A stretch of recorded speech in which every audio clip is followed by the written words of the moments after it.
میرا نام مہوش ہے۔ میری عمر صرف 13 سال تھی جب پہلی بار محبت کا احساس ہوا۔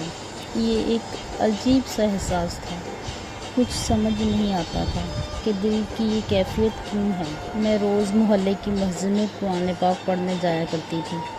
مسجد کے باہر قریب ایک دکان تھی جہاں جبار نام کا ایک 30 سالہ نوجوان بیٹھا کرتا تھا۔ وہ نہایت خاموش طبیعت اور اپنے کام میں مگن رہنے والا انسان تھا۔ وہ اکثر اپنی دکان پر بیٹھا ہوا ہوتا یا اپنی گاڑی چلاتا نظر آتا۔ مجھے معلوم نہیں تھا کہ کب اور کیسے، لیکن میرا دل اس کی طرف مائل ہونے لگا۔ شروع میں یہ سب بس ایک چھوٹی سی کشش تھی۔ مجھے روز مسجد جانے کا انتظار رہتا کیونکہ مجھے پتہ ہوتا تھا کہ جبار وہاں ہوگا۔ میں اسے دیکھ کر خوش ہو جاتی تھی، لیکن یہ سب چپکے چپکے تھا۔ نہ میں اسے کچھ کہہ سکتی تھی، نہ وہ مجھ سے کچھ جاننا چاہتا تھا۔ ایک دن میری کزن کی شادی تھی۔ میرے گھر والوں نے جبار سے کہا کہ وہ اپنی گاڑی لے کر ہمیں شادی پر چھوڑ دے۔ جبار نے حامی بھر لی، لیکن میں کسی وجہ سے اس شادی میں نہیں گئی۔ میرے گھر والوں نے اسے بہانے جبار کا نمبر لے لیا۔ اس وقت مجھے اندازہ نہیں تھا کہ یہ چھوٹا سا نمبر میری زندگی کا ایک نیا رخ دینے والا ہے۔ کچھ دن بعد میرے دل کی ہلچل مچ گئی۔ میں نے جبار کو فون کرنے کی ہمت کی، لیکن جب فون اس نے اٹھایا تو میں کچھ نہیں بول سکی۔ یہ سلسلہ کئی دن تک چلتا رہا۔ میں کال کرتی، وہ فون اٹھاتا، لیکن میں خاموش رہتی۔ شاید میری عمر کم تھی اور مجھے سمجھ نہیں آ رہا تھا کہ اپنے جذبات کو کیسے بیان کروں۔ پھر ایک دن جب میں مسجد گئی تو جبار نے مجھے روک لیا۔ وہ نہایت سنجیدگی سے پوچھنے لگا، کیا تم مجھے کال کرتی ہو؟ میں گھبرا گئی اور فوری جھوٹ بول دیا، نہیں۔ جبار نے مسکرا کر کہا، ٹھیک ہے، جیسے تمہاری مرضی۔ اور میں وہاں سے بھاگتے ہوئے گھر آ گئی۔ لیکن اس دن کے بعد میرے دل کی بے چینی اور بڑھ گئی۔ میں نے ہمت کر کے دوبارہ اسے فون کیا۔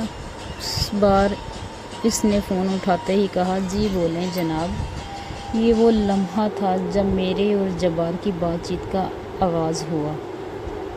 وہ بہت نارمل اور شائستہ لہجے میں بات کرتا تھا۔ ہماری باتیں روز ہونے لگیں اور میں اپنی عمر اور حالات بھول کر ایک خوابوں کی دنیا میں کھو گئی۔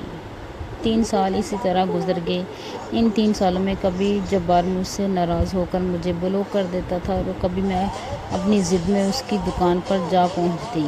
وہ مجھے دیکھ کر ہلکی سی مسکراہٹ دیتا اور ہماری باتیں دوبارہ شروع ہو جاتی، لیکن جبار کے لہجے میں کبھی وہ شدت، کبھی محبت نظر نہیں آئی جو میرے دل میں تھی۔ 4تھے سال کے بعد آغاز میں جبار نے مجھ سے صاف صاف کہہ دیا کہ وہ مجھ سے تنگ آ چکا ہے۔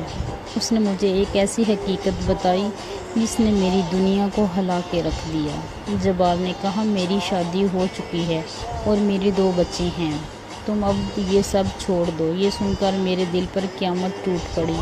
میری عمر اس وقت 17 سال تھی اور میں یہ حقیقت قبول کرنے کو تیار نہیں تھی۔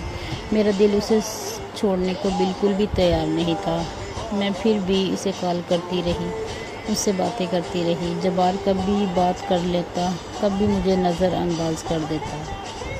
میرے دل میں اب بھی اس کے لیے بہت محبت تھی، لیکن جبار کے دل میں میرے لیے کچھ نہیں تھا۔ وہ اپنی زندگی میں آگے بڑھ چکا تھا اور میں وہیں رک گئی تھی۔ میں ہر رات اللہ سے دعا کرتی، رو رو کر اسے مانگتی، لیکن شاید میری دعائیں قبول نہیں ہونی تھیں۔ یہ ہے میری محبت کی ادھوری داستان۔ شاید یہ محبت میری زندگی کی سب سے بڑی خوشی بھی تھی اور سب سے بڑا غم بھی تھا۔ آج بھی میں اس کے بغیر خود کو خالی محسوس کرتی ہوں۔ دل مانتا نہیں ہے، لیکن دماغ کہتا ہے کہ یہ محبت ایک خواب تھا جو کبھی حقیقت نہیں بن سکتا۔ میری دعا ہے کہ کوئی اور محبت کے اس درد کو نہ جھیلے جو میں نے جھیلا ہے۔